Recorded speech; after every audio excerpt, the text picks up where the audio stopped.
অন্যের ভালো দেখে কি আপনার মনের ভেতর কষ্ট হয়? তার ধ্বংস কামনা করতে ইচ্ছে করে?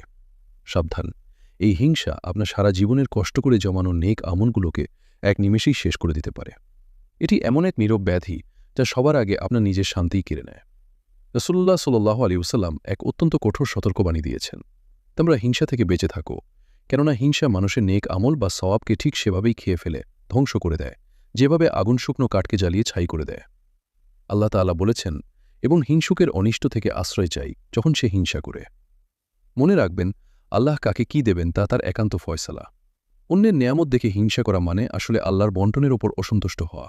তাই আজ থেকেই অন্যের সাফল্যে খুশি হতে শিখুন এবং নিজের জন্য বরকত চান। হিংসা মুক্ত অন্তরই হল জান্নাতি মানুষের বৈশিষ্ট্য।